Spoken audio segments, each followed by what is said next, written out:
और अब खबरें तफसील से शुरुआत करते हैं छापेमारी की खबर से। एनआईए जम्मू कश्मीर में 1 दर्जन से ज्यादा मकामात पर छापेमारी कर रही है। वस्ती और जनूबी कश्मीर के 4 अजला में छापेमारी जा रही है और जम्मू के पुंछ जिले में भी छापे मारे गए हैं। पुलवामा के वाहीपुरा में मोहम्मद यूसुफ वानी नामी किसान और उसकी बेटी को एनआईए ने पूछताछ के लिए हिरासत में लिया है। वहीं सूजपेट के डजपुरा में मोहम्मद इसहाक बट के घर एनआईए ने छापामारी की है और मोहम्मद इसहाक को हिरासत में लिया गया है। मोहम्मद इसहाक का मोबाइल फोन भी जब्त किया गया है। वहीं यह मुकदमा एक मुजरिमाना साजिश से मुताल्लिक है जो दहशतगर्द गिरोहों ने अपने पाकिस्तानी कमांडरों ऑपरेटर्स के कहने पर मुख्तलिफ तखल्लुस से काम कर रहे हैं। 20 अप्रैल को पुंछ में दहशतगर्दाना हमला इसी तरीक़ेकार को इस्तेमाल करते हुए किया गया। और इस वक्त ज्यादा जानकारी के साथ हमारे साथ जुड़ चुके हैं हमारे रिपोर्टर बिलाल खान। बिलाल, अब क्या जानकारी मिल रही है? अब जो दूसरी जगहों पर भी छापेमारी एनआईए ने की है और वहां भी इसी तरह की बात सामने आ रही है कि किसी न किसी तरह से ये लोग सपोर्ट कर रहे थे दहशतगर्द कार्रवाइयों का।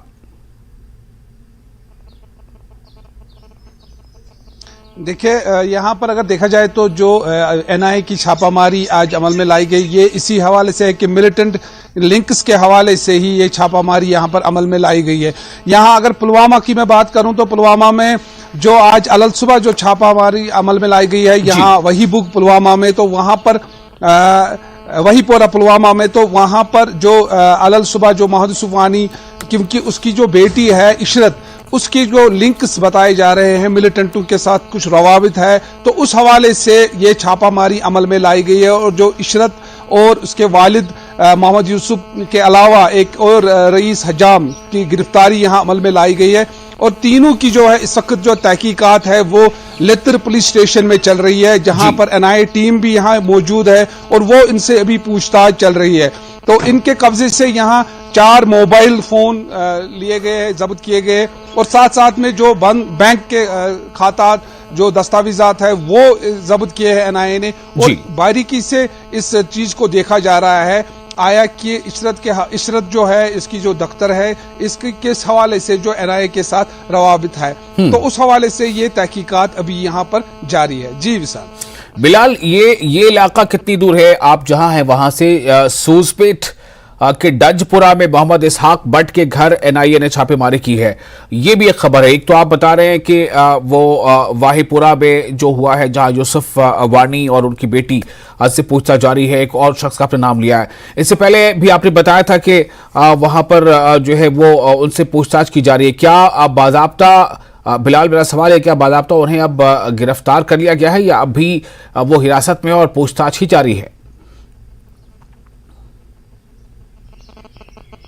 देखिए, अभी जो तीनों जो यहाँ से की हिरासत की गई है, तो हिरासत में लिए गए तीनों जो अभी पुलिस की हिरासत में है, पुलिस और एनआईए की हिरासत में है, वो पूछताछ तीनों से चल रहे हैं। लेकिन सामने यही आया है अभी तक, जो इशरत है, जो उनकी डॉटर है, उन्हीं के उसके रवाबित जो है वो मिलिटेंटों से पाए गए हैं, तो उसी बिना पर यह कार्रवाई अमल में लाई गई। लेकिन तीनों से अभी भी यहाँ पर पूछताछ जो है वो जारी है। पूछताछ पहले इनके घर में की गई, उसके बाद पुलिस और एनआईए की टीम जिसमें सीआरपीएफ भी शामिल है, तो इनको पुलिस स्टेशन लेतर लाया गया और यहाँ से इनकी जो है पूछताछ अब जारी है और उसके बाद ही देखा जाएगा कि किसकी गिरफ्तारी यहाँ पर अमल में लाई जाएगी। जी। और बिलाल, हमारे साथ मुनीर भी जुड़ चुके हैं जानकारी के साथ। मुनीर, मैं आपसे जानना चाहता हूं कि किन किन और जगहों पर छापेमारियां जारी है एनआईए की और किन लोगों के घरों पर या उनके दुकानों पर छापेमारी हुई है? क्या लिंक्स, किस तरह के लिंक की बात सामने आ रही है? देखिए विशाल, जिस तरह कश्मीर के मुख्तलिफ मकामात पर आज सुबह सवेरे से ही मुख्तलिफ मकामात पर एनआईए जम्मू की जानिब से जो छापेमार कार्रवाइयां हुई है और इस सिलसिले में यहाँ सजेट नारबल जो है वहाँ गोरीपुरा गांव है और उसमें भी मोहम्मद इसहाक बट नामी एक शख्स जो है उनके घर पर छापामार कार्रवाई हुई है और उसको फिलहाल एनआईए जम्मू ने अपनी हिरासत में ले लिया है और उसका मोबाइल फोन भी जब्त कर दिया गया है। और अभी यह आना बाकी है कि उसकी लिंक्स क्या है, क्योंकि अब जहां पे भी एनआईए की छापामार कार्रवाइयां होती है है उनकी लिंक्स या तो मिलिटेंसी से रिलेटेड होती है या टेरर एक्टिविटीज के साथ होती है या बाहर ममालिक के साथ जो रवाबित होते हैं फोन कॉल के सिलसिले में, तो उस सिलसिले में ये सारी चीजें कार्रवाइयां हो रही है।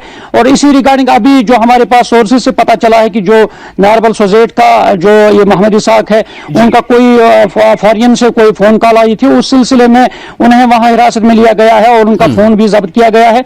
और अभी जो कुछ भी सामने आएगा उस वक्त हम अपने नाजरीन को बताएंगे। और फिलहाल यही है कि मुख्तलिफ जगहों पे जो कुछ भी रेड्स हुई है वो इसी एंटी सोशल एक्टिविटीज जो है और दूसरा टेरर फंडिंग मामले और टेरर के साथ रिलेटेड जो भी मामलात है उन्हीं के रिगार्डिंग ये कार्रवाइयां हो रही है एनआईए की जानिब से। और उन लोगों को पॉइंट आउट किया जा रहा है कि किन लोगों का जो साथ है, हाथ है इन मामलात के रिगार्डिंग, इन जराइम के साथ, और यही कार्रवाइयां जो हो रही है और अभी ये सामने आना बाकी है। जी विशाल जी, तो क्या आपने जो बताया कि इसहाक, तो क्या सिर्फ इसहाक ही हैं जिनके बारे में छापेमारी और उनसे पूछताछ या फिर और कुछ लोगों के नाम शामिल आ रहे हैं? और किस तरह ये जो अब जो सपोर्टर्स हैं जो किसी भी ऐसी आतंकवादी गतिविधि को या आतंकवादियों को सपोर्ट करते हैं, तो क्या इनके लिए एक बहुत बड़ा अब ये अलार्म है कि वो ऐसी बिल्कुल गतिविधि से खुद को अलग कर ले, छोड़ दें? वरना जिस तरह से ये सख्ती दिखाई जा रही है, इसका जाहिर सा मतलब है कि ये अमन और शांति की बहाली में किसी तरह की अब कोई रुकावट बर्दाश्त नहीं की जाएगी। बिल्कुल विशाल, आपने सही कहा है कि ये एक अलार्म है और जो लोग इन जराइम के साथ जुड़े रहे हैं और उनके लिए अलार्म है, उन्हें बाज आना है और उन्हें एक मेन स्ट्रीम के दायरे में आना है और ताकि वो अच्छी जिंदगी गुजार सके। और ये कि इससे पहले भी हर जगह मुख्तलिफ एजेंसीज हो, फौज हो या पुलिस हो, लोगों को ये इससे पहले भी अवेयर किया गया है कि वो मेन स्ट्रीम में आ जाए और ताकि वो अच्छी जिंदगी गुजार सके। और जाहिर सी बात है कि जो लोग, जिन लोगों का ताल्लुक है और उन लोगों को जिनकी निशानदेही हो रही है, उन लोगों को शायद आने वाले वक्त में उनसे ये कहा जाएगा कि अगर वो मेन स्ट्रीम में आ जाएं और ये सारी चीजें, ये सारी एक्टिविटीज जो है उनको छोड़ा जाए ताकि उनको भी एक शहरी के तौर पे यहाँ जिंदगी गुजर बरने का मौका दिया जाए। और जो लोग नहीं सुधरेंगे और सीधी सी बात है उनकी जो कमक है वो यानी तंग की जाएगी और उन्हें सलाखों के पीछे उनके सजा के सामने उन्हें हाजिर होना है, उनको सजा दे दी जाएगी। और इसी तरह एनआईए की कार्रवाइयां जो है वो इसी सिलसिले की एक कड़ी है ताकि ऐसे लोग जो हैं और उनकी निशानदेही की जाए और उन्हें इन जो सारी एक्टिविटीज, जो गलत एक्टिविटीज हो रही है देश के खिलाफ और मुल्क के खिलाफ, और उनको रोका जा सके और लोगों को एक मेन स्ट्रीम दायरे में लाकर और उन्हें एक अच्छी जिंदगी गुजार सके ताकि जो जराइम है उन पर रोकथाम लगाई जा सके। जी विशाल, बहुत शुक्रिया आपका मुनीर और बिलाल इस जानकारी के लिए। और इसी के साथ हम आगे बढ़ेंगे। जैसा हमने पहले बताया कि एनआईए की छापेमारी कई जगहों पर जारी है। पापुर में एसआईए की छापेमारी हो रही है। पापुर में एसआई यानी स्टेट इन्वेस्टिगेशन एजेंसी, पापुर में एसआईए की छापेमारी जारी है। हुर्रियत लीडर यास्मीन राजा के घर पर छापा पड़ा है, ये खबर आ रही है। जी हां, पापुर में एसआईए की छापेमारी हो रही है और हुर्रियत लीडर जो है राजा के घर पर, हुर्रियत लीडर यास्मीन राजा के घर पर छापेमारी की खबर इस वक्त आ रही है। साथ ही साथ आपको बता दें कि कश्मीर से, और इससे पहले एक बड़ी खबर आपने बताया था कि एसआईए की छापेमारी अनंतनाग में भी हुई थी। अनंतनाग के एसआईए की छापेमारी जो है वो कनेलवा बिजबिहाड़ा इलाके में एसआईए की छापेमारी हुई है। तो इस तरह से एसआईए ने, स्टेट इन्वेस्टिगेशन एजेंसी जो है, उसकी छापेमारी भी कई जगहों पर हो रही है। एक तरफ पापुर में, दूसरी तरफ अनंतनाग में है। और जो पापुर में जो छापेमारी हो रही है उसमें जैसा हमने आपको पहले बताया कि वो हुर्रियत लीडर यास्मीन राजा के घर पर छापेमारी हो रही है पापुर में। और ये छापेमारी जो हो रही है वो जो स्टेट इन्वेस्टिगेशन एजेंसी है यानी एसआईए की छापेमारी जारी है। जबकि अनंतनाग में जो छापेमारी की खबर थी वो है, अनंतनाग में एसआईए की छापेमारी की वो कनेलवा और बिजबिहाड़ा इलाके में एसआईए की छापेमारी की खबर थी। तो ये इस तरह से ये देखा जाए कि पूरे तौर पर कोशिश है कि किसी भी सूरत में जो आतंकवाद है, जो दहशतगर्दी है, उससे जुड़ी एक्टिविटीज, जो सीधे तौर पर दहशतगर्द हैं या जो उनके सपोर्टर्स हैं, उनको भी अब इससे काफ़ी सबक लेने की ज़रूरत है। जो कि अक्सर ये बात जम्मू कश्मीर के एलजीबी कहते रहे हैं कि शांति बहाली की प्रक्रिया में, यानी अमन बहाली की प्रक्रिया में किसी भी तरह के अब इक़दाम को करने से पीछे झिझका नहीं जाएगा। और किसी भी सूरत में, क्योंकि ये प्राथमिकता है अमन बहाली, शांति बहाली जो प्राथमिकता है, इसलिए ऐसे किसी भी शख्स के खिलाफ कार्रवाई होगी जो सीधे तौर पर नहीं भी अगर, लेकिन अगर किसी न किसी तरह से वो जुड़ा होता है किसी आतंकवादी के साथ, किसी आतंकवादी गतिविधि में किसी भी तरह से अपना अगर योगदान करता है, वो सपोर्ट करता है, साथ देता है, तो उसके खिलाफ कार्रवाई होगी। तो ये जो कार्रवाइयां हो रही हैं, एनआईए के छापेमारी और एसआईए का भी investigation, SIA state investigation agency जो है उसकी भी छापेमारी चल रही है। ये पापुर में भी चल रही है और अनंतनाग में भी चल रही है। और फिलहाल एक छोटा सा ब्रेक लेते हैं, ब्रेक के बाद खबरों का सिलसिला जारी रहेगा। नमस्कार, धार भी रफ्तार भी में आपका बहुत स्वागत करते हैं। मैं हूं आपके साथ हिना जुबैर। शुरुआत करेंगे अहम खबरों से। डेमोक्रेटिक प्रोग्रेसिव आजाद पार्टी के रियासती सेक्रेटरी महबूब मुस्तफा भट्ट ने पार्टी से दिया इस्तीफा। कई सीनियर लीडरान के साथ हुए मुस्ताफी। गुलाम नबी आजाद के भतीजे हैं मुस्तफा भट्ट। अलहदगी पसंद लीडर नईम अहमद खान की जमानत अर्जी की एनआईए ने की मुखालिफत। एनआईए ने दिल्ली हाई कोर्ट में की मुखालिफत। अदालत 3 मई को करेगी अगली समाअत। सांबा के विजयपुर में एम्स की जेर तामीर इमारत में अचानक आतिशज़दगी का वाकया। फायर ब्रिगेड ने पाया आग पर काबू, कोई जानी नुकसान नहीं। शॉर्ट सर्किट बताई जा रही है आग लगने की वजह। पीएम मोदी के मन की बात प्रोग्राम का था 100वां एडिशन। जम्मू कश्मीर में लोगों ने बेहद दिलचस्पी से सुना प्रोग्राम मन की बात। 5000 मुकामात पर प्रोग्राम सुनने का था इंतजाम। लोगों ने कहा बेहतर काम करने वालों की होती है मन की बात प्रोग्राम से हौसला अफजाई। मन की बात प्रोग्राम के 100वें एडिशन में किया वज़ीर-ए-आज़म नरेंद्र मोदी ने जम्मू कश्मीर का भी जिक्र। जम्मू कश्मीर के मंजूर अहमद को दी मुबारकबाद। उनके साथ होने वाली गुफ्तगू की साझा। कई मर्तबा किया गया है मन की बात में जम्मू कश्मीर का जिक्र। पेट सफा आयुर्वेदिक चूर्ण, पेट सफा तो हर रोग दफा।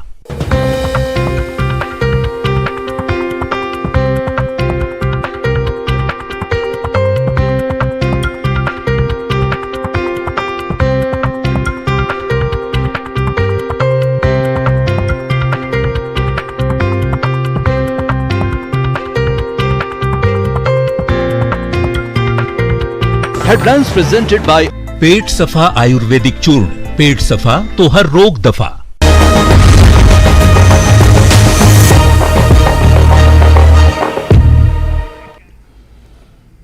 ब्रेक के बाद एक बार फिर आपका स्वागत है। आप देख रहे हैं न्यूज एट 9। श्रीनगर में मौसम हुआ खुशगवार। आज सुबह से हो रही है बारिश। महकमे मौसमियात ने की थी पेशगोई, आज दिन भर रुक रुक कर हो सकती है बारिश। इस वक्त की एक अहम खबर आपको दे रहे हैं। श्रीनगर में मौसम खुशगवार हो गया है और आज सुबह से वहां बारिश, आज सुबह से हो रही है बारिश। महकमे मौसमियात ने की थी पेशगोई, आज दिन भर रुक रुक कर हो सकती है बारिश। तो ये आप तस्वीरें देख रहे हैं, सुबह की तस्वीर है श्रीनगर की। श्रीनगर में मौसम बेहतर हो गया है और जो वहाँ पर इसे एक अच्छा मौसम माना जा सकता है। श्रीनगर में मौसम खुशगवार है। आज सुबह से बारिश हो रही है। रईस हमारे साथ जुड़ चुके ज़्यादा जानकारी के साथ। हमारे संवाददाता रईस मागरी। रईस, मौसम को लेकर क्या कहा जाए, कितना खुशगवार है मौसम, और ख़ास तौर से चूँकि कश्मीर जो है वो सैलानियों की आमाज का है, तो ऐसे में उनके लिए कैसा है ये मौसम? जी हाँ, बिल्कुल जिस तरह से हम अभी देख रहे हैं, अभी भी यहाँ पे जो है वो बारिश हो रही है। सुबह से ही आज जो है वो बारिशें हो रही हैं और आज और कल जो है वो इसी तरह बारिशें रहेंगी और आने वाले चंद दिनों में मौसम जो है वो इसी तरह रहेगा। हालांकि 4 तक जो है वो प्रेडिक्शन थी महकमे मौसमियात की, लेकिन अभी जो हम वो नई प्रेडिक्शन जो देख रहे हैं तो 7 तारीख तक जो है वो कहीं कहीं मकामात पे जो है वो बारिशें हो सकती हैं और जो अपर रीचेस है वहाँ पे हल्की फुल्की जो बर्फबारी है वो हो सकती है। अगर हम श्रीनगर की बात करें तो यहाँ पे भी जो नाइट टेम्परेचर्स है, जो रात का दर्जे हरारत है, उसमें गिरावट आई है और वहीं बिल्कुल आप श्रीनगर का व्यू देख सकते हैं कि अभी भी यहाँ पे जो है वो बारिशें हो रही हैं। जो बाहर से यहाँ पे साया आए हुए हैं वो हाउस बोटों में ही जो है अभी है। शिकारा वाले जो है उनके लिए भी अब यहाँ काम बढ़ गया है। काफ़ी जो सयाह का फुटफॉल है, जो टूरिस्टों की तादाद है वो कश्मीर में बढ़ रही है। लेकिन दूसरी तरफ से जो मौसम है वो अभी आने वाले चंद दिनों में जो है वो इसी तरह बारिशें रहेंगी, ऐसा महकमा मौसमियात ने प्रेडिक्शन किया है। और अभी भी यहाँ पे जो है वो बारिश हो रही है। कुल मिला के अगर हम देख रहे हैं तो जो यहाँ पे जो चंद दिन पहले यहाँ पे एक टेम्परेचर में एक इजाफा हुआ था, मौसम खुशगवार हो रखा था, लेकिन अब बारिशें गिरने के साथ ही टेम्परेचर में गिरावट आ रही है। दोबारा से जो है सर्दी लौट आ रही है श्रीनगर में। लेकिन यहाँ पे जो बाहर से आए हुए सयाह है वो काफ़ी खुश है और तमाम लोग यहाँ पे दुआ कर रहे हैं कि जो खासकर फार्मर्स है उनके लिए ये बारिश, ज़्यादा बारिश जो है वो परेशानी का सबब बनती है, क्योंकि इससे जो है वो फसलों को ज़्यादा नुकसान होता है। और वहीं जो टूरिज्म स्टेक होल्डर्स है वो खुश है, ये मौसम सयाह जो है वो काफ़ी पसंद करते हैं। और जितने भी यहाँ पे हेल्थ रिजॉर्ट्स है, जो मेन हेल्थ रिजॉर्ट्स है, गुलमर्ग, पहलगाम, सोनमर्ग, वहाँ पे ज़्यादा जो है वो सयाह इन दिनों आ रहे हैं इस मौसम का आनंद लेने के लिए। जी विशाल जी। तो रईस, ऐसे में जो मौसम विज्ञान केंद्र है, जो मेट्रोलॉजिकल डिपार्टमेंट है, वो क्या बता रहा है कि मौसम आगे मतलब हल्की फुल्की बारिश ही तक से रहेगा या फिर इसमें और शिद्दत आएगी, या फिर ये कि ये भी जो है ये रुख बदल जाएगा? जी हाँ, अगर हम आने वाले चंद दिनों की बात करें तो 4 तक यहाँ पे कल तक जो है वो प्रेडिक्शन थी कि कल तक बारिशें रहेंगी। लेकिन जो नई प्रेडिक्शन आई है उसमें जो है वो 7 तारीख तक बताया जा रहा है कि बारिशें जो है वो इसी तरह रहेंगी और कहीं मकामात पे जो है वो इसी तरह बारिशों का सिलसिला जो है वो जारी रहेगा। लेकिन जो अपर रीचेस है वहाँ पे हल्की फुल्की जो बर्फबारी है वो हो सकती है। और वहीं जो यहाँ पे जो पहाड़ी इलाके हैं उनमें भी दर्जे हरारत जो है उसमें गिरावट आई है, काफ़ी सर्दी की लहर वहाँ पे भी है। और श्रीनगर में खासकर जो है वो दोबारा से लोगों ने वो जैकेट वगैरह पहनने शुरू किए हैं, स्वेटर्स वगैरह लगाने शुरू किए हैं। जो बाहर से सयाह यहाँ पे आ रहे हैं कुल मिला के वो इस मौसम को काफ़ी एंजॉय कर रहे हैं। लेकिन दूसरी तरफ जो फार्मर्स है उनके लिए ये मौसम जो है वो परेशानी का सबब है, क्योंकि ज़्यादा बारिशों से उनके फसलों को जो है वो नुकसान होगा। लेकिन ओवरऑल अगर हम देखें तो ये मौसम जो है काफ़ी खुशगवार है, सयाहों के लिए अच्छा है। लेकिन दूसरी तरफ से जो किसान है उनके लिए कहीं ना कहीं यहाँ पे जो है इस मौसम से परेशानी होगी। तो वही जो महकमा मौसमियात है उन्होंने भी प्रेडिक्शन की है कि आने वाले लगभग 7 तारीख तक जो है वो मौसम का मिजाज जो है वो इसी तरह रहने वाला है। जी जी, बहुत शुक्रिया आपका रईस इस जानकारी के लिए। और आगे बढ़ते हैं, एक और अहम खबर जिसके बारे में हमने आपको पहले भी जानकारी दी कि कश्मीर से ये खबर है, काफ़ी अहम है। SIA यानी स्टेट इन्वेस्टिगेशन एजेंसी की छापेमारी जारी है। अनंतनाग में SIA की छापेमारी हो रही है। कनेलवा, बिजबेहड़ा इलाके में SIA की छापेमारी जारी है। जबकि एक और खबर के मुताबिक पापुर में भी SIA ने छापेमारी की है। मुदस्सिर हमारे साथ जुड़ चुके हैं ज्यादा जानकारी के साथ। मुदस्सिर, क्या तफसीलात हैं?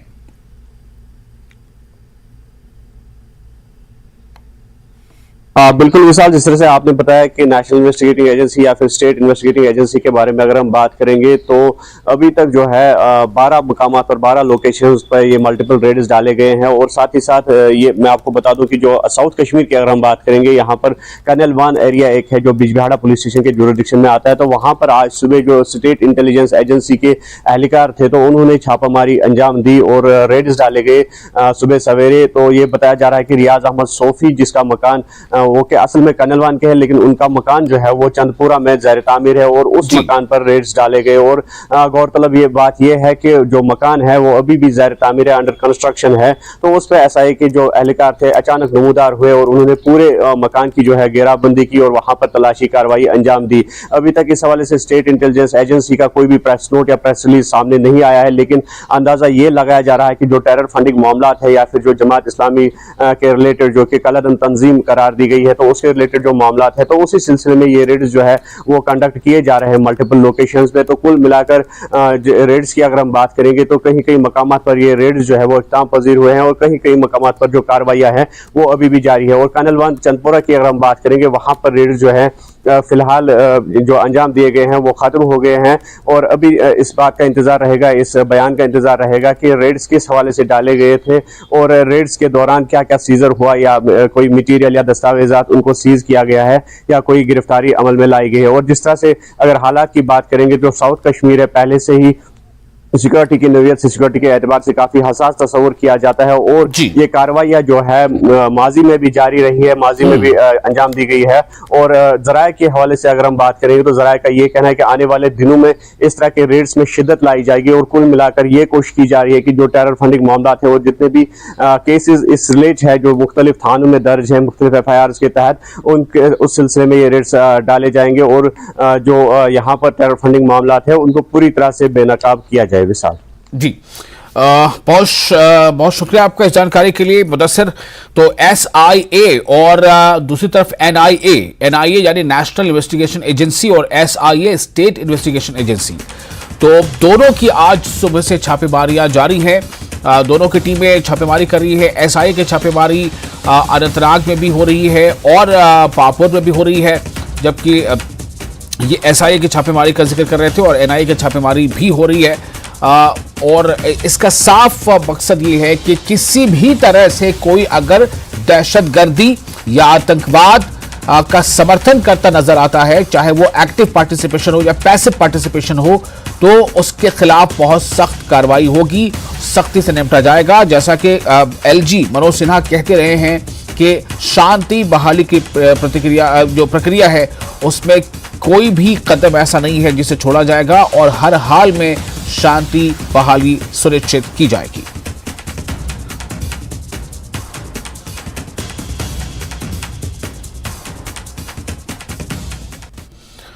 राजौरी में आज़मीन हज के लिए तरबियती सेशन का एहतमाम किया गया। तरबियती कैंप में 500 से ज्यादा आज़मीन हज ने शिरकत की। इनको मनासिक हज के बारे में मुकम्मल जानकारी फराहम की गई। हज कमेटी जम्मू के माहिरीन और मकामी मजहबी स्कॉलर्स ने हज की अदायगी के बारे में तफसीली जानकारी फराहम की।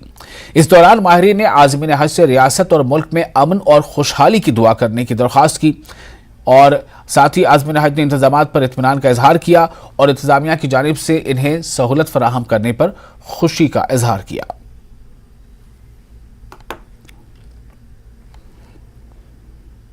सहूलियात मुयसर करने से मुतालिक या उनके सफ़र को आसान करने के बारे में या उनको सफ़र के दौरान जो मुश्किलात हैं उनको दूर करने के सिलसिले में या वहाँ पहुँचकर जो सहूलियात चाहिए उनसे मुतालिक जो हमने वाज़ेह पॉलिसी मरतब कर रखी है, जिसका अहाता हम करते रहते हैं। और हमारे हाजी साहिबान जो वो अच्छे तरीके से जानते हैं कि भाई उनको अब की बार पहले की निस्बत हर साल कुछ न कुछ इजाफा होता है सहूलियात में। अब की बार भी 2023 की जो पॉलिसी है ये बहुत अच्छे तरीके से वज़ा हो गई है और इसकी जो काफ़ी पजीराई हो रही है देश भर में हो रही है। और नशा मुक्त भारत अभियान के तहत मुनक़िद की जाने वाली सरगर्मियों के सिलसिले में डिप्टी कमिश्नर राजौरी विकास कुंडल ने DC ऑफिस से एक बेदारी वैन को झंडी दिखाकर रवाना किया। इस वैन के जरिए नशे के मुज़िर असरात के बारे में बेदारी पैदा की जाएगी। बेदारी वैन राजौरी के तमाम सब डिवीजनों, तहसीलों, ब्लॉकों और पंचायतों का सफर करेगी और लोगों को नशे के मुज़िर असरात और मंशियात से पाक जिंदगी गुजारने की अहमियत से आगाह करेगी।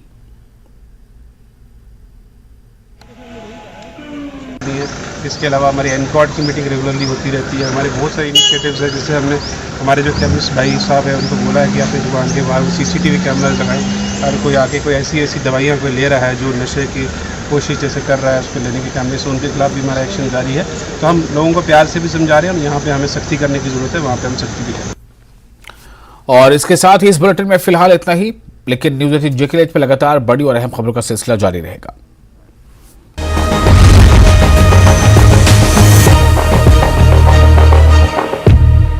Headlines presented by पेट सफा आयुर्वेदिक चूर्ण,